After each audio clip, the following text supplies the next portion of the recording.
Hello everyone, welcome back to my channel. Thank you so much for watching. My name is Dr. Ritu Dharma. I hope that you all are fine. आज हम next aphorism के बारे में बात करेंगे। जैसे कि हम अभी तक 13 एंड 14 अफोरिज्म साथ में ही लास्ट वीडियो में मैंने आपको बता दिया था और आई होप आपको वो वीडियो अच्छी लगी होगी। अगर नहीं देखी है तो प्लीज़ देख लीजिएगा। और आज उसी का कंटिन्यूशन करते हैं, आगे बढ़ते हैं अफोरिज्म्स की सीरीज में। और नेक्स्ट अफोरिज्म आता है aphorism number 15 which is again a very very important aphorism on the concept of vital force. तो अगर आपको मेरे वीडियोस अच्छे लगते हैं, अगर आपको मेरे चैनल पर आपकी पसंद का, आपको समझ आने वाला नॉलेजेबल कंटेंट मिलता है तो प्लीज़ सब्सक्राइब कर लीजिए मेरे चैनल को। And very very important, don't forget to press the bell icon for further notification. If you like this, then give a thumbs up. So without further ado, let's begin. तो doctor Hahnemann क्या कहते हैं? The affection of a morbidly deranged spirit-like dynamis, which is vital force, that animates our body in invisible interior.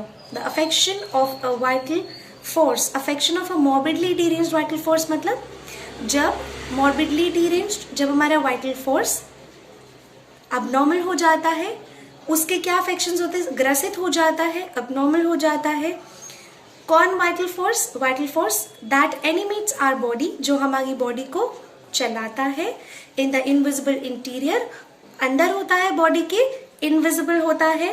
And the totality of the outwardly cognisable symptoms produce by it in the organism. और जब ये vital force derange होता है, abnormal होता है, तो symptoms के रूप में अपने आप को शो करता है। वो सिम्टम्स की जो टोटलिटी है वो बनती है, तो वो अपने आप को शो कर रहा है, आउटवर्डली रिफ्लेक्ट कर रहा है ऑर्गेनिज्म के through and representing the existing malady, और जो मौजूदा जो बीमारी है उसको रिप्रेजेंट करता है। कॉन्स्टिट्यूट अ होल, वो क्या बनाता है? एक complete. They are one and the same, वो एक पूरा हमें पूरा एक कंप्लीट पिक्चर बताता है। दैट मीन्स बेसिकली उनका कहने का मतलब है कि वो हमें एज अ होल दिखाता है। हमें एज अ होल क्या? Body with the vital force. तो जब मॉर्बिड हो जाता है, वाइटल फोर्स डीरेंज हो जाता है, तो वो अपने आप को कुछ सिम्टम्स के जरिए शो करता है। वो सिम्टम्स की एक टोटलिटी बनती है और वो सिम्टम्स जो हैं वो हमारी बॉडी शो करती है। तो वाइटल फोर्स का मॉर्बिड होना, अबनॉर्मली डीरेंज होना हमारे शरीर के द्वारा दिखाई देता है। तो ये एज अ होल हो गया। The organism is indeed the material instrument। जो organism है, that means जो हम हैं, जो हम जड़ हमारी बॉडी है, वो indeed the material instrument of the life, वो एक वाहन की तरह है, एक इंस्ट्रूमेंट की तरह है लाइफ का। But it is not conceivable without the animation imparted to it by the instinctively perceiving and regulating vital force। लेकिन ये कंप्लीट कब तक नहीं है? ये कंप्लीट तब तक नहीं है जब तक वाइटल फोर्स, इसके अंदर वो वाइटल फोर्स नहीं है। वाइटल फोर्स क्या दे रही है? इसको चेतना दे रही है, इसको लाइफ दे रही है। तो वाइटल फोर्स इम्पार्ट क्या कर रहा है? कंसीवेबल बना रहा है इसको, ताकि हम बोल सके, हर एक फंक्शन कर सके और हम लाइव कहलाएं, हम लिविंग कहलाएं, लिविंग बीइंग कहलाएं। तो ऑर्गेनिज्म इंडीड एक मटीरियल है, मटीरियल इंस्ट्रूमेंट है, लेकिन इसको कंसीवेबल बनाने वाली वाइटल फोर्स है। ब्रैकेट में लिखा है regulating dynamics in the 6th edition. तो 6th एडिशन में आपको वाइटल फोर्स वर्ड नहीं मिलेगा, आपको रेगुलेटिंग डायनामिक्स वर्ड मिलेगा। क्योंकि ये जो बुक जिसमें से मैं आपको बताती हूँ, ये 5th एंड 6th एडिशन दोनों का कॉम्बिनेशन है, इसलिए जो भी चेंजेस होते हैं 5th एडिशन के या 6th एडिशन में वो सेम अफोरिज्म में लिख दिए जाते हैं। पर कई ऐसी बुक्स मिलेंगी आपको जिसमें 5th एडिशन का ही होगा और अलग से फिर 6th एडिशन का होगा। अगर आप नेट से पढ़ रहे हैं तो नेट पे आपको बुक मिलेगी जिसमें आपको पहले अफोरिज्म नंबर 5th एडिशन का अफोरिज्म मिलेगा, देन आपको 6th एडिशन का अफोरिज्म मिलेगा। तो डोंट गेट कंफ्यूज, अगर 6th या 5th लिखा होता है दैट मीन्स अफोरिज्म नंबर 15 है। कौन से एडिशन में से है? 5th एडिशन में से है।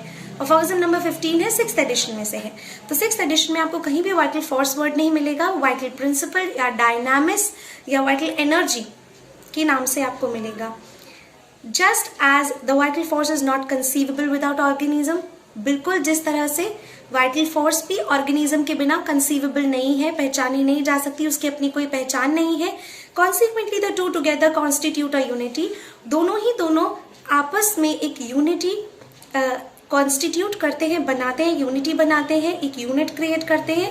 Although in thought or mind separate this unity into two distinct conceptions for the sake of easy comprehension, facilitating the comprehension of it. तो ज़्यादातर ऑल्दो क्या हो गया है, हमने इसको दो चीज़ों की तरह सेपरेट कर दिया है.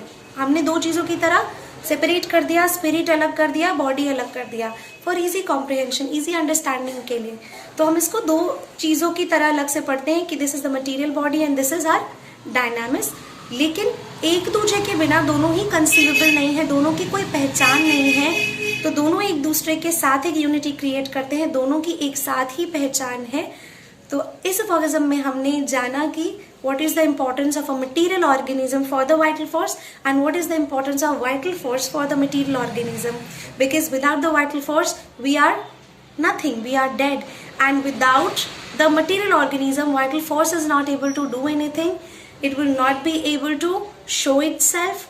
तो दोनों ही एक दूसरे के लिए बहुत ज़्यादा ज़रूरी है. This is what is very very important for us to understand in the aphorism number 15.